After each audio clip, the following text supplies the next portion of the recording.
This is a quick video to get you set up with your school's new app. The first thing you'll want to do is to get your app by going to your App Store. So for Google, you're going to go to your Google Play Store. Here you will search for your app with your school's name and then download the app. Upon opening the app for the first time, it's going to go through a series of permission questions, and you'll only have to go through this one time. The first one is about location to allow you to get directions and send directions. This one is completely optional. The next one is about offline caching. This allows you to operate your app offline, as well as allows your app to load much faster. So I always select yes, and it takes almost no data at all. This next screen is a walkthrough screen with some helpful information that's specific to your school.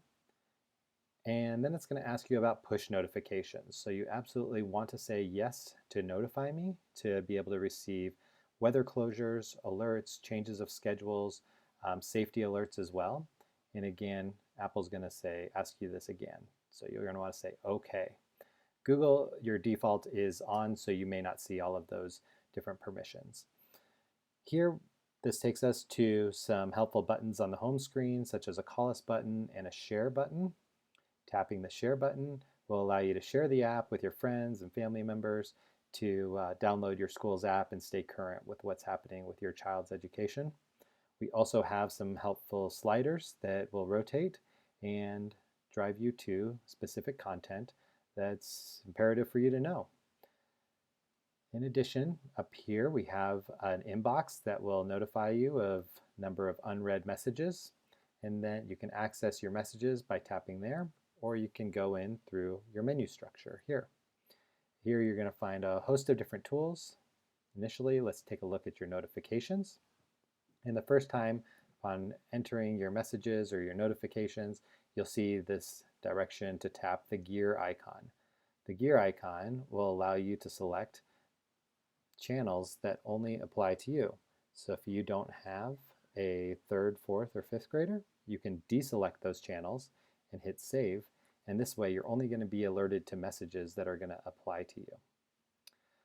The next area here is your news page. So your news page is set up to translate your news into your native language. So you can simply tap on select language, and that's going to create a drop down of a variety of different languages, and you would select your language and your news will be translated into your native language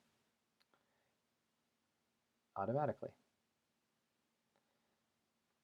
So that takes us to some other features. So many apps will have calendars, meals, menus, which are always helpful to take a look at. Reloading lunch money, lunch schedules. We also like to promote family businesses on apps. And then we also allow you to communicate back with your main office through your app. So in the case you're not going to be at school that day, or your child's not going to be there, you can hit the attendance button and be able to submit your information about your absence right here through the app. Again, we integrate with translation features here, so you can read this content in your native language and submit that over to the main office. Please take a look around the app. There is a lot of useful features and functions here that your school has worked very hard on. For some additional information, you can go down here around app info and learn a little bit more about your school's specific app. We look forward to hearing your feedback, and you can reach us, the developer, at flyerschoolapp.com. Thank you so much and have a great year.